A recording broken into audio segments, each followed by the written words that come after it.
And just to let you know, for participation, there's a lot of options. If you're not comfortable speaking, you can just use the chat box. If you do want to speak, your video box will show up, so you can keep your video off if you don't want to be seen. You can unmute yourself if you want to speak, and that part will be recorded, but your name does not show up, your face won't show up unless you want that to show. But otherwise, you can use the chat feature too to kind of participate. So this is our third session in the ReST series, the Resiliency Skills Training series.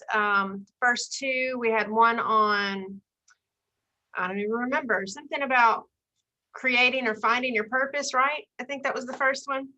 And then the second one was about self-talk. And this third one, managing stress, time, and energy. Anybody in need of learning how to do that stuff? It might be why you're here. So what we're gonna do to start off, just if I can get things to work. There we go. Couldn't get it to go. So we're gonna introduce myself. We have a couple of our staff members here as well. So my name is Angie Peller, and I'm in the Counseling Services Office here at LSU Shreveport. And we have a couple of other staff members. Want to introduce yourselves?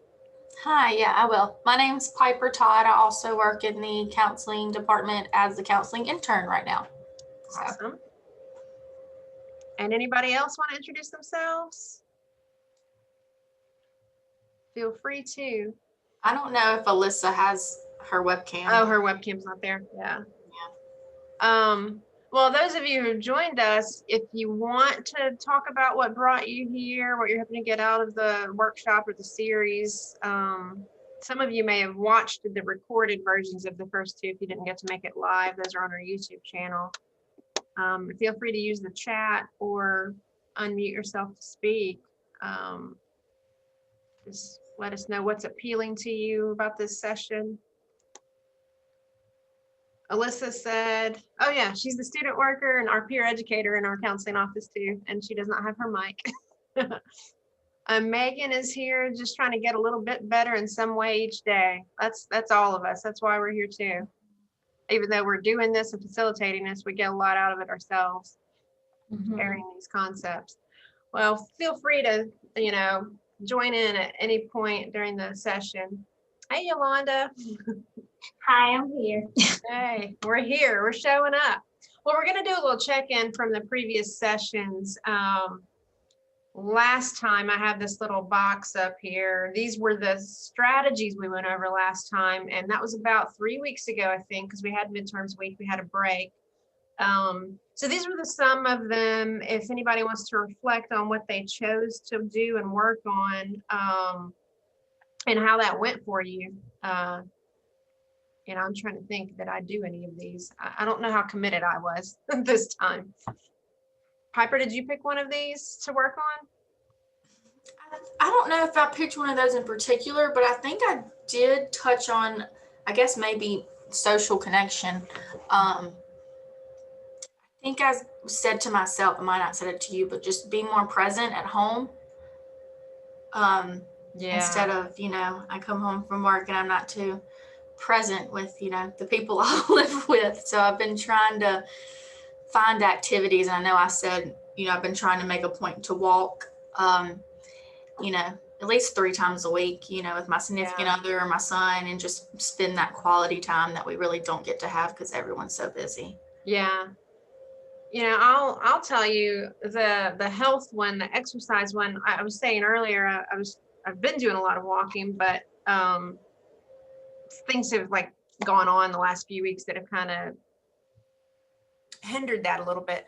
But I will say I was very much more focused on not sitting at my desk as much. I even did one of our meditation sessions. I have a standing desk that I can raise up, and I stood the whole time to do that meditation session that was recorded.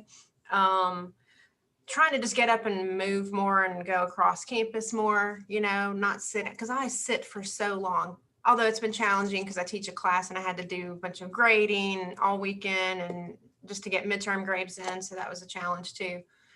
The other one for meaning, exploring your values. This is one of my favorite things anyway, as a counselor. And really, I'm a true believer in that positive psychology, character strengths and values that we get in touch with.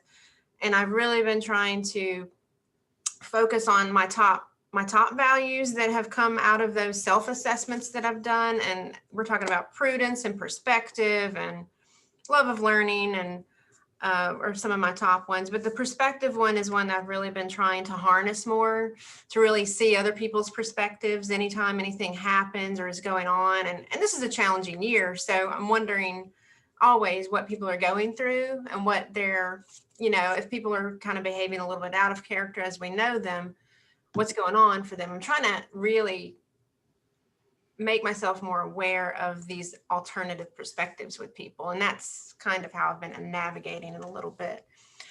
Megan said for the health category, she's committed to finally going to exercise classes other than yoga at the gym. So she tried bar for the first time. Ooh, I tried that once. I think I could barely walk for a few days. That was a challenging one, but that's a good one to challenge yourself to do something a little different because you use different muscles and, try different things. So how'd you feel about it? Whatever it was that you tried over the last few weeks, did you feel like you made progress? Did you feel any changes within yourself? I think for me, I think I definitely saw, some changes in I guess just a better attitude in general. Yeah. Because whenever you do have that social connection and do something for yourself, you're happier. It's kind of hard to be be in a bad mood when you're, out for a walk with your dog. Yeah. So just taking that deep breath of just it's going to be okay. Living in the moment right now, enjoying right now. Yeah. Living in the moment. I like that. Well, that's cool. Well, we're going to move on to what today's topic is, managing stress, time, and energy. And we're going to touch on a few of the concepts, and then we'll go over some of the strategies for this session. So we're going to talk about priorities, like setting priorities, like being mindful of what your priorities are. And then that kind of cultural thing, I don't know what word to use, about just needing to be busy all the time and feeling productive, but also feeling overwhelmed as a part of that. And then we're going to talk about really the difference between managing time and managing our energy levels, and having a different mindset about how we deal with stress. And then really just our self-talk and about stress in general and how we perceive it too. So we're kind of going to go over a few of those today. So in thinking about this whole session, really think about what your priorities are over the next couple of months. If you're a student, we just had midterms. So maybe it's getting through the rest of this semester, not in survival mode, maybe thriving mode, to kind of do well. But what is most important to you over the next couple of months, and how do you really want to spend that time and energy that we put into those things? And part of the setting priorities there is to we can come up with a chart of who we want to be and where we are right now, comparing those two things, like how much time and energy do I want to dedicate to specific areas of my life over the next couple of months. And I say want to, sometimes need to, because of, say, school and finals, versus how I've been spending my time over the past week or so, and how do those match. So we could, this is a kind of a values chart. So if you really reflect on what's important to you, this is right out, it's called the life compass. It's right out of acceptance and commitment therapy. It's a mode where we are assessing our values of where we are and where we want to be. You can just take a piece of paper and make a chart. On one side, put health, and on the other side, on one side put ideal health, and the other side put where you are right now. So this one has it more in these squares. So an example is, I'm going to focus on health, and I think I'm at 20%. So we're going to kind of use rough percentages. I'm sitting at 20% of health. I try to eat right, but I'm not getting enough exercise. My self-care is down the tubes. I know that, but at least I've got something going in terms of I eat pretty well. But where would I like to be? I'd like to be more at a 60 where I'm making sure I'm walking every day. Maybe I don't eat after a certain time at night. Maybe I cut sugar, something like that. Megan is saying she's looking forward to more classes because she had a different experience than usual with her bar class. Or maybe, is that what you're talking about, the bar class, Megan? She felt a sense of accomplishment for doing something twice that she had put off for about a year. Yeah, that was the bar. So she's looking forward to more classes. Last week, she already tried something new. So if you're thinking about doing this, setting your priorities, Megan, under your health category, going to more classes that are different. You know, maybe you've been doing yoga and you're really solid in your yoga practice, but trying something new is your goal. And that's good to kind of get out of the rut that we sometimes find ourselves in.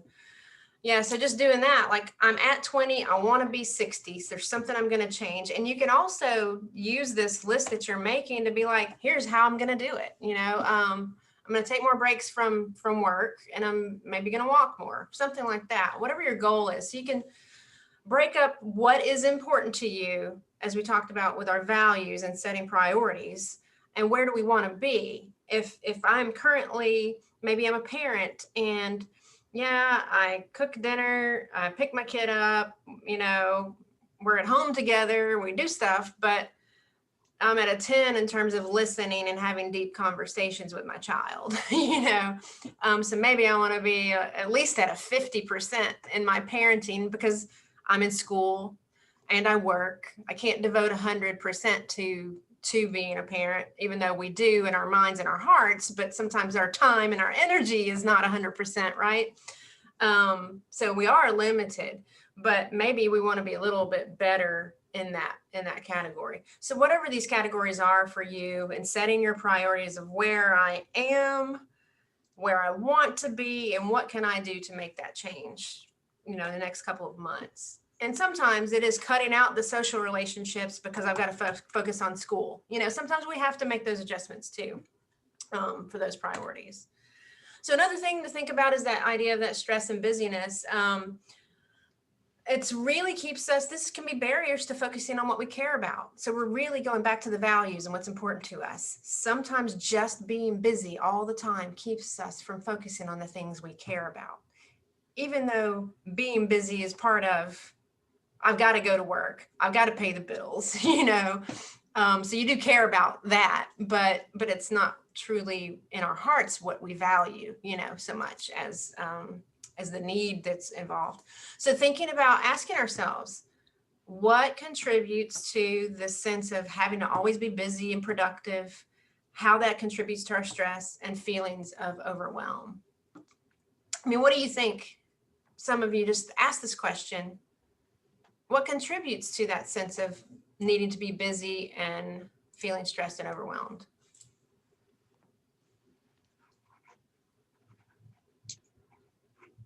I think the need, I guess, like in my mind, if I'm not busy and I'm not stressed, I'm being unproductive. Yeah, so it's a label.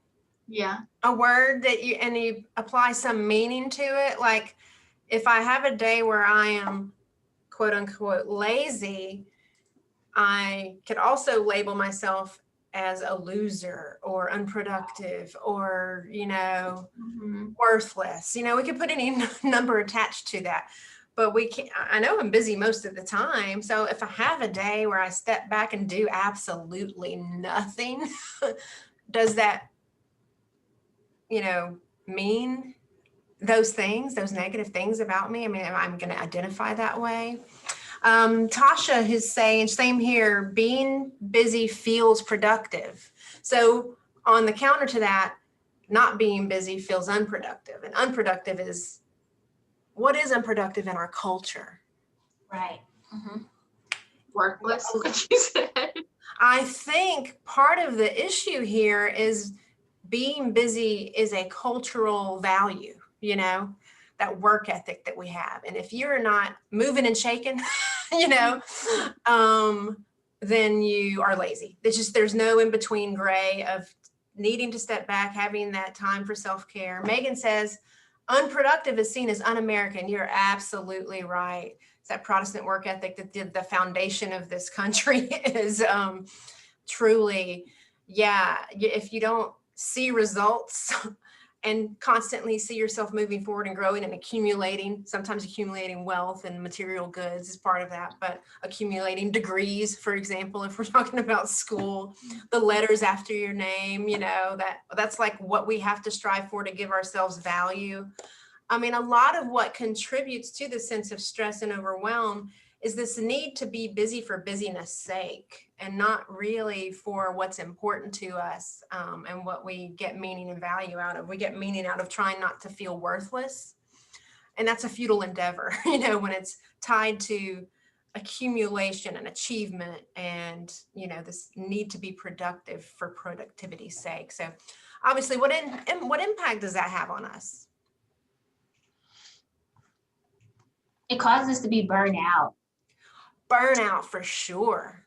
Worn out, exhausted, fatigued, drained, irritable, can impact our relationships too, because we're going to already put enough pressure on ourselves. So if we feel any pressure from anyone else pulling at us, you know, we don't have anything to give when you're constantly beating yourself up. Candace says, creates anxiety. Absolutely. Alyssa, low self-esteem. Absolutely. All kinds of negative emotional impacts. And things like self-esteem, for example, you're beating yourself up and you make yourself feel worse just from that negative self-talk that we talked about last time. So anybody have any ideas how to combat that culture and make time to really truly invest in our priorities and what we value? For me, one of the things that I do is I've learned to be grateful and really just how to enjoy the moment. That's important, enjoying the moment. Gratitude, stepping back and thinking about what's going well right now, who's in my life right now that supports me, that, you know, what are the good things I have in my life? But you also said being in the moment. True. Candace mentions meditation. Meditation helps us be in the moment, you know. Who was that? Was that Candace that also said the anxiety? Yeah, anxiety, you know, a classic definition of anxiety is worrying about the future, or the past is depression. Like we think about all the bad stuff that happened in the past and things we can't change, and that can be depressing.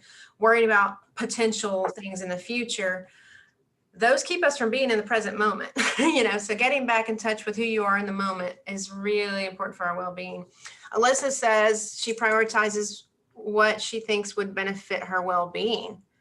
Right. To combat this culture of busyness and overwhelm, if we can focus on what is going to contribute to our wellness, our own wellness, stepping back and thinking about the present moment, going for that walk and just being in the moment, you know, for those 30 minutes the day that you walk. Megan says, maybe make a calendar appointment to do nothing but sit in the grass outside. Ooh, I love that. What can we call that? A nature appointment, you know, a date with the grass, with the bees outside, whatever's going on. Yeah, totally. And I did say this recently, I want to do more stuff outside, especially because of COVID, you know, there's a lot we can't do in groups inside. So that's another incentive to get outside more. Alyssa likes Megan's answer. Totally. Part of this workshop, I think I'm going to do that. I'm going to start going through my Outlook calendar at work and put grass, just a few appointments for grass. Candace, appreciating what you have in your life that's good, not reflecting on negativity. Our mindset is key for our well-being. You're absolutely true about that. We're going to get into that today, as a matter of fact, that mindset part. Spending time watching the sunrise. She did it recently and realized how impatient she is. Ooh, that's interesting. Yeah, just how something so, I'm going to call it simple. Sunrise is not a simple thing, but it's an everyday occurrence, right? And we take that for granted. And to actually sit and have to watch that go slowly. Were you impatient just waiting for it to finish, or? Yes. Yeah. So just the moment that it takes, I don't know how many moments a sunrise takes, but just to sit and wait for that to finish. Wow. Interesting eye opener for something such an everyday occurrence. It's something how nature teaches us. Megan, maybe lawn appointments are the wave of the future. You know what, Megan? I think for the spring programming out of the counseling office, we're going to have a lawn initiative. We got a good idea from you guys. I'm so glad you're participating, because this is where I get my ideas from, what you need, and I need it too. We all need it. We'll have to come up with a fun name for that. Yeah, definitely. That's coming in spring. All right. The other aspect of how to kind of rethink some of these things, we really think about all the things that we have to do. You constantly hear about time management. We need to manage our time to get everything done, right? Calendar. I mean, I've got blocks in my calendar. That's how I organize my world, and my mind is around, I picture things in Outlook image. You know, that's how I picture my world and my days and my life. But it really is helpful more to think about how we can sustain energy and replenish energy. I mean, I know self-care is about replenishment, right? So if my calendar is about managing these blocks of time, how can those also be blocks of energy replenishment? I think grass appointments. Maybe I'll have a special color that means energy, red or something, you know, or green. Maybe green would be energy. I don't know. But yeah, really thinking about allotting time as energy, you know, reframing those words to mean something completely different. So how do we maximize time? You guys know that the more you have to do throughout the day, by the end of the day, it's hard to focus. That mental energy is not there. So if you have certain things that require more mental energy, and you know you have a certain time of day where you are able to focus more clearly, trying to structure your calendar around energy and not time. You know, I know it's energy is 10 a.m. and that's a time, but scheduling, writing that paper at 10 to 12, because that's where I do my best thinking. 1 o'clock is when I'm drowsy, and our American culture doesn't have nap time built in. We don't have siestas, right? but 1 o'clock, I'm not going to be thinking well. So I'm not going to block time on my calendar if it's going to take a lot of mental energy. So really think about where you tend to have more energy and clear focus. A lot of people get up in the morning and do their writing, you know, if you're a writer. I used to get a lot of, when I was in school, a lot of assignments done at 6 a.m. with my coffee at the computer.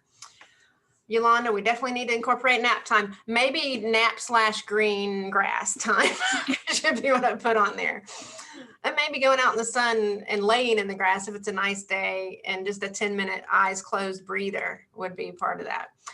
The other thing is taking regular breaks. I think we all kind of know that that's needed, but we don't always do it. And that's where I need to remind myself to get up and move. This idea of monotasking, it's all praise for multitasking, right? We're all praised for that. Oh, Candace said power naps, 20-minute naps. You're right, Candace. And anything more than 20 minutes, you start getting into that REM cycle, and it's hard to get back. So 20 minutes is the perfect time frame.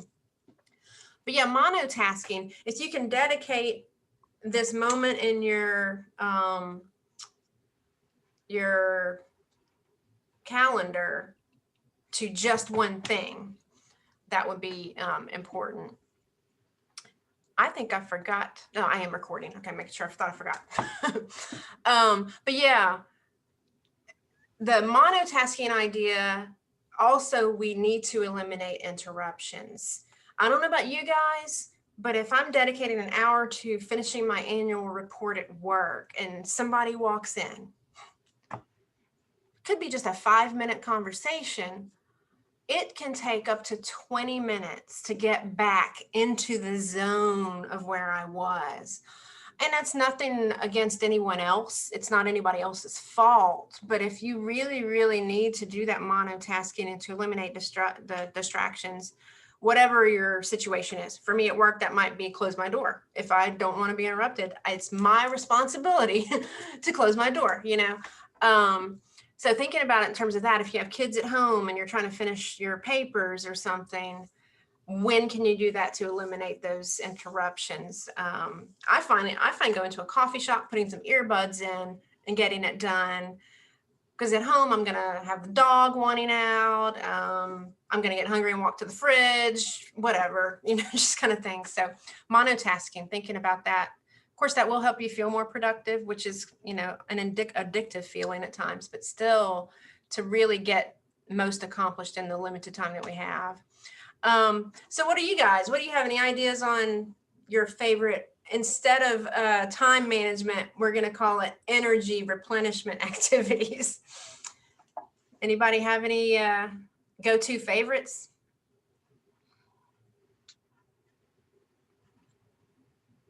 I mean, I think the sunshine, going outside and taking a few deep breaths, that's recharging. I like nature. It's rejuvenating. When I had to work from home for 5 months, I brought my dog out to my garden. I checked my vegetables a couple times a day. It was nice. The sun was out usually. So that's one thing I do. I would say the power nap that Candace mentioned earlier could be a good energy replenishment activity. If you're at work and you're sitting at your desk and you're engrossed in all these complex data and reports and whatever it is that you do, getting up and going and talking to a colleague and saying hi, asking how their weekend was, that's rejuvenating. Oh, Candace, a walk to the neighborhood pond. If I had a neighborhood pond, boy, I would be hooked on that for sure. That's a really good one. I think nature is very rejuvenating in whatever ways we can get it in. So what about some things we can do as a work break, whether that's a break from school work or a break from work, things that take 10 minutes or less. Any ideas? What kind of things could we incorporate? So, Angie, for me, I do enjoy nature, and normally I would go and sit by the water. I'd go for a drive and sit by the water and do some work. But I've noticed that when I'm in the office, since I've been participating in like the meditation breaks, I'll just turn on meditation music, and that really just helps me relax now.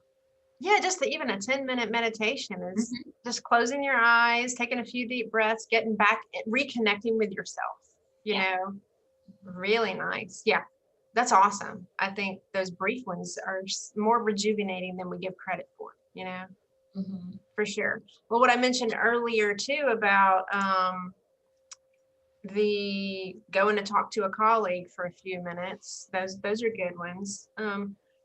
I think just going down the stairs and maybe walking around the campus for a few minutes, just a quick, I keep forgetting, I'm gonna bring some tennis shoes up here. I'm gonna start doing a little walk going up and down the stairs, because that gives me energy just to get my blood pumping. Tasha says it's a good idea. Oh wait, I skipped something. I skipped what Candace said. Walk in to get the mail. It's a tiny task, but it has become a favorite to break up the day a bit while working from home. Totally. Yeah. Just those little tasks that get you away from the desk, get you off your booty in that chair, that you're in. Totally. And so Tasha said, that's a good idea. Quickie meditation. Thanks for that. Yeah. And Tasha, we have some of our meditations on the YouTube channel, but you can find all kinds of meditations on YouTube, and there's meditation apps too. But yeah, totally. Just those little daily tasks. Yeah, part of our routines, our daily routines are self-care in a way. I pour my coffee. When my dog hears that coffee pot come out, he gets up and goes to the back door, because I get up before the dog does, right? And I go to the bathroom, I turn some lights on, whatever. But as soon as he hears that coffee thing come out, that's his routine. And then my routine is to go outside with my coffee with my dog every morning. I'm tired. I can't think clearly, but that brings in my morning, and that is self-care. That is our routine together. I know it's dog, but that's our connection, in the morning, and it's self-care to me. It's self-care to him too, I guess. But yeah, just those daily things like getting the mail, totally. This is an idea for you guys that you can do. You can call it a personalized self-care kit or an emotional first aid kit. What you'll do is just get a few slips of paper. You can use sticky notes, however you want to do it. You can cut out strips of paper. And on each slip, write one activity that would replenish your energy or boost your spirits. And that could be just some positive affirmations. I'm going to show you something. I don't know if you can see this. A few years ago, in one of our team meetings, we had everyone decorated their own cup, and then the whole team wrote things about each other. And when we need recharging, we pull one of them out. Let me see what I pulled out. This is what someone wrote about me. I love your calmness and care for others. Your help and guidance for students changes lives. Thank you for being you. This is another staff member wrote this. And when I'm feeling really down, I can pull these out. I got, like a handful, 20 in there. But you can write your own, whatever it is that you need, your go-to need for inspiration or boost. But also, I could be pulling out, okay, go buy a cup of coffee and give it to a colleague. That could be one of my replenishing activities. One could be take a grass break, whatever it is. So you can put a few of these. Might not be bad to put it in your office for your whole family at home in the living room to grab out of. But this is one way to, when you need that boost of energy, of emotional sustenance, let's say, this is an easy thing you can do with any kind of piece of paper and any kind of receptacle, cup, bowl, whatever. So think about that, because these are going to be your little, when you are sitting here drained and you need that boost, pull from that cup, literally there's that, you can't pour from an empty cup kind of phrase. This one we can pull pieces of paper out of and get a lot more than just a piece of paper from. So think about that as just one way to do something for yourself. Okay, we're talking about mindset earlier. I think Candace mentioned the mindset of things. Thinking about stress, the actual definition of stress. Stress is not an emotion. It's a physiological sensation in the body. Stress is, there is a trigger in the environment, some kind of situation, and then we feel the physiological fight, flight, stress response, usually some stress hormones involved there. That is what stress is. And we really don't feel or perceive stress unless we feel like our own inner resources are strained to the point where we're not sure if we can handle the stressor. So that's where we actually feel stress, and that fight flight response kind of kicks in. But truly the key to the stress response is our perception of those internal resources. I am here, I am whatever age I am, I have been through all the things that I have been through in my life. Obviously, I've handled stress in my life. So I'm pretty confident that I can continue to handle things because I've done it before. I've learned strategies. So my perception of how to handle stress may be different than a different person who hasn't learned those skills. Megan is saying, let's see, it would be fun to have, the exercise we did earlier, candy or cookie jar, replenishing yourself instead of giving yourself a sugar high followed by a crash. Yeah, totally. We could call it cookies for care, cookie care. I don't know. And make them little round size look like cookies. Wouldn't that be funny? But yeah, stress really is about our perception of whether we can handle whatever challenges are being thrown at us. But we do have to know that stress is inevitable. That's part of our living day to day. And we can feel stress about positive things in our lives, not just negative things. I mean, we feel stress if we're parents, right? You have meaning in that relationship. Maybe you wanted to be a parent, you planned for having children, but it's a stressful thing.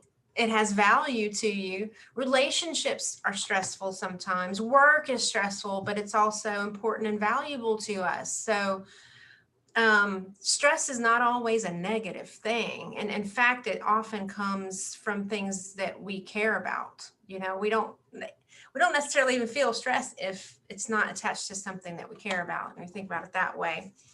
So we're going to learn some strategies here in a bit, but just kind of outlining things that are about how we perceive stress, we need to really think about what is important to us. Is it worth even being stressed about something, for example? Focusing on what is within our control. We could be stressed if we watch the news every day for hours and hours and get upset about what we see in the news, but it's within our control to not do that. You know, we don't have to expose ourselves to that much negativity. So what is a choice in our lives that we can control? We're going to talk about how to reframe stress as excitement in a bit. And then our next session, we're going to talk about actually thinking about what are the benefits of stress. So there's a lot of ways that we're going to be able to reframe stress. Let's see, Megan said she heard a great thing that Cher's mom told her, if it wouldn't matter in 5 years, it doesn't matter. That's a good mindset to have. It's hard in the moment, very hard in the moment, but to step back and be like, okay, will this matter in a year or 5 years? I could probably say that about most anything. That probably wouldn't so much, but yeah, you're right.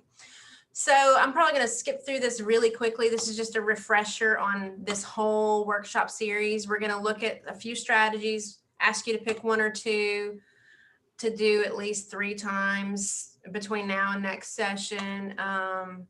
So just be considering all the strategies we're about to go over, what you might want to do. So these are the ones for this week, this session we're going to go over. So I'm going to touch on the goals again very quickly. This is just a refresher. The importance of setting goals. It feels good. The reward center in the brain. It helps us also get out of the emotional part of the brain and into the rational decision-making, ability to plan and take action strategies. So that's always the good part of setting goals. But the mini goals are easier to achieve, and that stimulates our reward system in our brain, which that feeling good and feeling a sense of accomplishment helps us move forward for more goals, because we kind of get hooked on that feeling, you know. So the mini ones that are easier to accomplish help us get to the big ones. So that's kind of what we're doing with some of these. And what we're going to do for each of these goals is pick one, understand why, what we're drawn to about it, and plan when we're going to do it. What are potential obstacles, and how can we prevent those obstacles from becoming barriers? And then we're going to reflect next time like we did at the beginning of this one. So that's kind of where we're going with these. So the first one, give yourself a break. What this is taking regular breaks, engaging in self-care. That could be our grass appointments on our calendar. These are to replenish energy and to allow us to recover from stress. These little mini self-care breaks that we're going to be thinking about. I think this is maybe not easy one, but I think one that all of us probably could use and do easily if we, can follow through. Obviously, it reduces all the stress and anxiety that we think about, but it also improves our physical health and greatly improves our cognitive abilities of thinking, decision-making, focus, concentration, you name, absorbing information, all the cognitive abilities. It just helps us reset. Every time we have a break, we can come back and focus more clearly. And that makes us more productive. So, there's been some research about stress and burnout at work. And they gave one group of people extra time to accomplish whatever they needed to accomplish. And the other group, they did not give more time to, but they asked them to go do something for someone else. So kindness toward others was this task. The people who were given more time did not actually accomplish what they needed to accomplish, even though they had more time. But the people who were given the task of going to do something for a colleague, like having a chat, getting them a cup of coffee, whatever, came back, they actually were more productive. So, and they had like less stress hormones and lower blood pressure and all these kinds of physical benefits that come from doing something like that. So really, it's not about time. It is about energy and focus, and taking those breaks makes you actually more productive. And why is that? What's going on in our body? We have a 90-minute cycle of spending energy and recovering energy. It is in 90 minutes. I like to tell students, particularly if they're studying for midterms or finals, For every hour you study, take a 10-minute break. That could be dropping down and going to do some push-ups. It could be going for a walk, it could be, whatever. But the cycle is 90 minutes. So you could do it every 90 minutes because that's basically how long humans can focus on something. So that's a really interesting biological phenomenon that's part of this. And then these actual, what we're going to call strategic renewal boosts, that are they increase our productivity or improve our performance and our health. So exercise, a change in scenery, like Candace going to the pond and back or something, taking those power naps you mentioned too. Those are strategic renewal boosts. They're going to be better for our productivity and our performance than just having more time. And then those longer periods, and I'm guilty of this. I mean, I don't think I've had a vacation in like 7 years. So I need to work on that. But those kind of longer breaks, planning trips, we need those regularly too. Because I mean, like what Yolanda mentioned about burnout, I think we can do the little daily or regular self-care activities, but we still need the getaway too. That's truly a change in scenery for energy. Scenery is what I'm trying to say, for more than 10 minutes. We do need the 10-minute breaks, but we need the longer ones too, for sure. So how are we going to do this? This is one of the strategies for energy management. Pick a self-care strategy that you want to do this week. It could be a classic one that yours your go-to. It could be something we go over in this session or previous sessions, but I want you to identify 5 self-care practices. That could be a long hot bath. It could be the walks that you're going on, cooking, yoga class, whatever it is. Think of 5 and pick at least one that you would like to try this week. It'd be great if it's a new one you've been wanting to try, but maybe one you haven't done in a while that you've kind of slacked on. That for me would be yoga class. And so I might be committed over our between now and next session on trying to do more yoga, because that's my go-to and I've kind of fallen off the wagon there. And as I mentioned earlier with our goals, when will we do it? Why are we choosing that? It must connect to some need that we have. How do we think it'll benefit us and perhaps others in our lives? What are potential obstacles and how can we prevent those obstacles from being barriers to our success in that? I really have no obstacles except motivation. So for going to my yoga class, so how am I going to get over that motivation hump is where I have my challenge. But thinking about that, picking at least one that you'd like to work with for this idea. And that's going to be your energy replenishment one. Our next strategy is really listening. For the counselors in the Zoom room here, that active listening is a big thing. It's why people come to us. They want to feel heard, truly heard and understood. But we can do this in other relationships in our lives. It's so important. So what is it? It's truly being present in a conversation, that undivided attention, and really a step further and trying to understand them, what's going on with them, really focusing on how they're doing. And this really helps if you just want to reconnect with someone and feel connected with someone. I think I struggle with feeling disconnected. That is a big factor for my well-being. So when I feel disconnected, especially with people I care about, I know I need to do something there. And, it could be any number of reasons that feeling is popping up, but just to feel connected to people, especially people we care about, is important. But it also makes those people feel good, which in turn makes us feel good for making them feel good. And it makes that just a stronger relationship in general. So all kinds of benefits, but it actually benefits our empathy and our social skills in general, our social emotional awareness, all that. But the connection to others, these deep kind of connections, actually improve our well-being because we are biological creatures that are social. We are wired to be social. And it's tied to our survival. And that's why it feels good, really and truly. And it's one of the most strong correlations with happiness is feeling socially connected. Again, I think there's an evolutionary reason for that because living in tribes has helped us survive. So we are wired to be drawn to connecting with others. Biologically, it feels painful to not be a part of the tribe. It's a physical pain. The sensation in physical pain is similar to feeling disconnected and not connected to others in our brains. It's the same part of the brain that gets impacted when we feel that disconnection.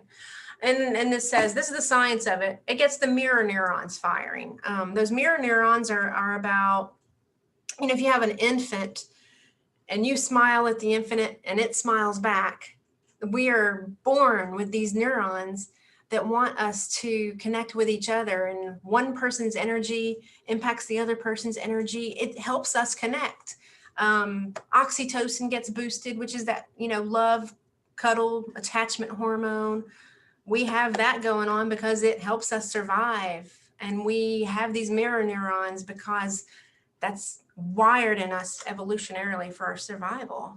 So thinking about really listening, if you want to practice this over between now and next session, when you're interacting with others, and it could be a perfect stranger, but anybody, focus on being present, giving your full attention, and not just exchanging words, but fully being there. It's not just words coming out of your mouth or, thinking about that.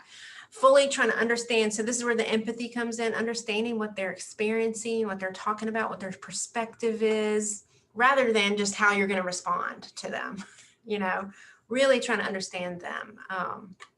And then express empathy, validate their feelings. I know we counselors do this in our work, but are we doing it outside in our lives? That's the thing too. Some random person's talking to us about something and we're just eating and watching TV and like, yeah, we're not really present. So work on that extra step of empathy and validation. Don't give advice, just try to make someone feel understood. That's a big deal. That's more healing than advice, really. And this is just a graphic to show you the different kinds of listening that there are. I think a lot of us, this destructive, passive, where people just ignore you, they just keep watching TV. That's not a good feeling when you're trying to connect with someone. It's even worse if they just blow off what you say and dismiss your feelings. Nobody wants that feeling. What we're focusing on in this is the active, constructive eye contact, genuineness, and really support validation.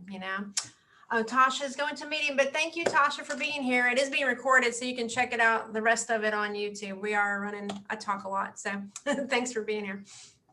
Our next step, getting in touch. This is literally touch, physical touch, safe, healthy, consensual touch.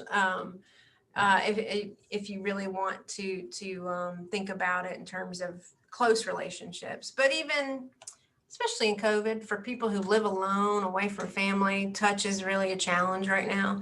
But really being more mindful of like how important touch is. Just it soothes us, it's anxiety calming. And also it adds to that connection to others. It boosts the oxytocin, attachment hormone where we feel connected, but it's actually just calming and stress reducing. It helps our physical health. I mean, a lot of us know if we've taken just a basic psychology course, the monkey that was taken away from the mother and they used to put it on the wire mother or the fuzzy mother, it actually would go to the fuzzy fake mother instead of food. They were able to prove, and the one that only had the wire one did not thrive. I don't remember if it died or not. I think it might have. So they had these two different ones going, and they have failure to thrive as a condition in infants who don't have a caregiver that's touching them. Really how important it is to our physical health. It's crazy, but it's so important for us. And literally it reduces that pain. We feel physical pain when we feel disconnected because we need connection to survive. I mean, it's that simple. So that's why it feels that way. Obviously, it calms us cardiovascularly. So when we say it helps reduce stress, it lowers blood pressure. It reduces stress hormones. So you're reducing cortisol and you're increasing oxytocin, which is a feel good. Probably some serotonin and dopamine boost too, all the feel good chemicals. But the vagus nerve is really essential to feelings of compassion and connection to others, and that oxytocin too. So there's a physical reason for it. So ways to do that over the course of the week, if I know they're open, I know there's some massage places open now, right now, but thinking and mindfully about are the people in our lives. And if it's just you, I know sometimes I'm like, I just rub my arms when I'm sitting, kind of just feels good to rub on your own arms and hug yourself.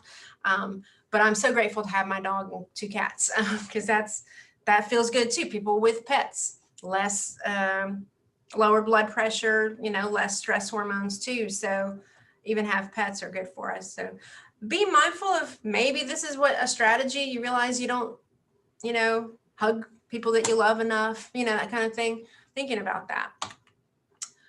And then we have another strategy to explore our beliefs. So we're thinking in terms of, sometimes this is spiritual or religious, but it could be non-religious, just thinking about our beliefs and our values and what gives us meaning in life, reconnecting with that part of ourselves. We started this session talking about that busyness, and like it keeps us from focusing on things that are important to us. So this is a way to really directly reconnect to that parts of ourselves. So that's what we're going to be doing here. But again, like most of these strategies, it reduces stress, anxiety, depression. But there's an added layer to this where it increases this sense of happiness because of the sense of meaning that it provides, and the sense of purpose, connection to something bigger than ourselves. That is really, really important to our well-being and our general emotional health. Being able to step back, look at things from a different angle helps us, give us a balanced perspective. And especially if we have some challenge that we're trying to deal with, maybe a decision we're trying to make, something like that, that's also helpful as well. And why is that?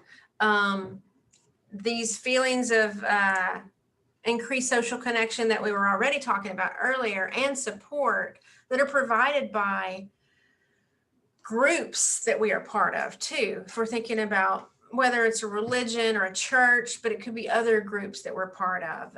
If you're a yoga person, maybe the people that you go to yoga class all the time with. It could be some kind of support group that you're a part of. Any type of group that you feel connected and feel support from actually helps us. And really, they've proven an organizing set of positive beliefs to explain and make sense of our world is helpful to our well-being, but not if it's particularly in some types of belief systems where it's about punishment. Those kinds of things make it really negative for us. So we have to think about it in terms of the group being truly supportive for us and not making us feel bad in some way. And then the effects of meditation and prayer, both similar in the brain, the changes that occur in the brain. It really just helps us over time. If we do this regularly over time, wires our brain in certain ways to just be more positive emotionally. Our emotional set point of stresses and anxiety is much higher, I guess. Lower in that it takes a lot more to cause the anxiety. We just have that connection and that sense of support and that sense of broader meaning, that's something bigger than us, helps us have more perspective and helps us be able to just be more resilient in general. So that's part of it. And because of some of these support groups that we could be a part of, it makes us more committed to healthy behaviors. So there could be, in a particular religious doctrine or in a particular other kind of group, I'm going to avoid alcohol, perhaps, or I'm going to do more things for other people and volunteer more. If I'm part of some nonprofit organization where we are helping the homeless, that gives me a sense of meaning. I feel like I'm doing something good for others, but that commitment to spreading some goodness in the world makes me feel good and makes me change my lifestyle a little bit, right? If I'm part of a yoga group, for example, maybe we're more mindful of the types of foods we eat than we put in our bodies. You know, there's just certain things that as a group, bringing these beliefs together that we do for ourselves and our health that we're just more committed to in a way if we have a group to do it with, you know. So that's another way to think about it. So one way to keep doing that, if you want to practice over the next couple of weeks, either if you're in a church, maybe that's a different thing. You want to try something other than the church. But if you haven't been, or you're thinking about it, maybe attending some sort of religious service or spiritual group. Yoga retreats are good. Meditation retreats. You can go like into the nature cabins, have like a full week or two of something where you're connecting with people. They have like Yoga Farm Fest a few weeks ago where it was a 2-day festival, and there was all kinds of health stuff related to that, essential oils and healthy foods and, you know, all kinds of vendors and different exercises and music. You know, those were kind of a cool thing. Nature retreats as well. Nature has a similar kind of sense of meaning and purpose to something bigger than ourselves. So if you're not a religious person, nature is a very spiritual thing too, to think about your place in the world, you know, that kind of thing. And another way to do this is to talk to others about these issues, these things about what give you meaning and what are your values and what's important to you and how do you show up in the world, and what are ways to do that to support each other in those ways. And right now, you know, I would try to avoid politics, but that could come up too. You know, and then something else to do. We're always going to promote expressive writing because there's so many benefits to it, but you could sit down and write about, what do you think our purpose on earth is? What are the reasons for us being here? Is there something we believe in? And what does that mean to us, right? Writing about that. Question about, do we have a solar spirit? What does that mean? You know, really questioning these things and writing that out is really helpful for us. So that's something you could do over the next couple of weeks for a practice in managing time, energy, and stress. This is helpful to that for sure. And our final one, self-talk for stressful situations. So we talked about self-talk last time very, very much, but specifically when under stress is what we're dealing with here. So first off, knowing and recognizing that we have this stress response, but trying to see what is positive about that stress response. So this is kind of reframing it a little bit. And when we're under stress, practicing certain self-talk that's going to help us with that. So we're going to use this kind of concept anytime we're in a challenging situation when we're experiencing that stress response. So for students, exams, presentations, for sure. But beyond that, a lot of us in our work, you know, maybe some kind of presentation that's work related, a conference presentation, perhaps a tough conversation we might need to be having with someone we care about, but you know, tough conversations are just hard. Any kind of stressful situation you might find yourself in. Reframing what stress is, our perception of stress, actually helps improve our performance. It helps us just rise to the occasion better, helps us recover from it more quickly. Certainly emotional well-being is a big kicker in that. So why is this? What we literally tell ourselves about stress actually shapes how we feel, our emotional response, and how we respond to those stressors and how quickly recover, more so than the actual stressor. It's how we talk to ourselves that has the biggest impact. So changing our story about stress not only improves our emotional well-being, but it also helps us rise to the challenge, boosts our confidence, our ability to perform effectively. And that, who doesn't want that? Who doesn't want to improve their performance? But because the stress is going to happen, it's just going to happen, right? This is just a graphic that kind of tells us what's happening when we have these stress responses, you know, heart pounding, body sweating, breath quickening.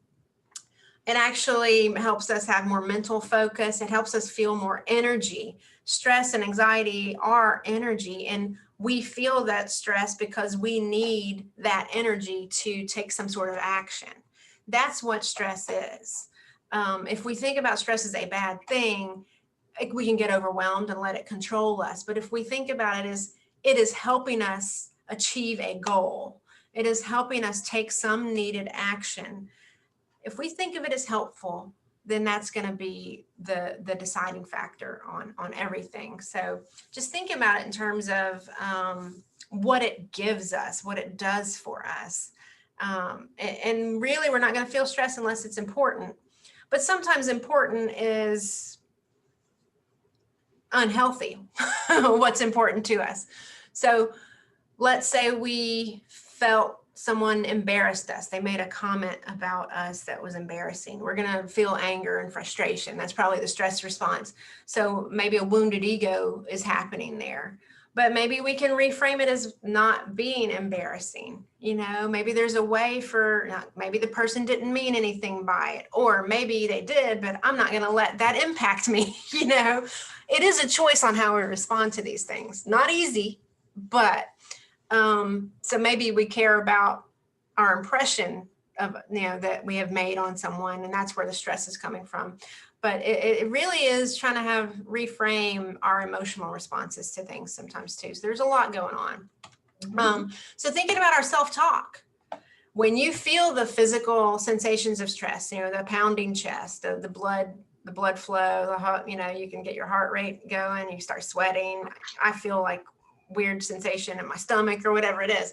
But just instead, especially if it's something that you're going for, like an interview or a presentation, feeling I'm excited, I've got this, I can do this, pumping yourself up, just say the self-talk of stress as energy, thinking of it as I'm walking in, I'm doing this, whatever the stressor is, just reframing those messages we give ourselves. And remind yourself that it is because you feel it because it's something that you want or you're trying to achieve. If we're talking about exams and papers and presentations and interviews, what can I do in this moment? What choice can I make that helps me achieve this goal? I'm feeling stressed because this is important to me. I want this. It's meaningful to me. So those kinds of stressors are important to remember. Because the stress response is giving us access to these inner resources. It's giving us energy, excitement, all the blood flow, all the hormones kicking in.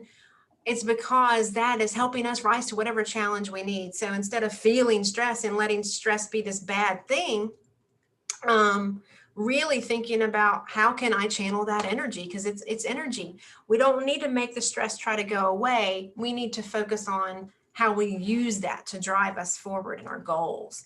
And if it's about what's something someone said, it's not a goal that we have. Our goal could be to not let what people say impact us in that way. So right now I feel stress and I'm okay because I'm not going to let that impact me.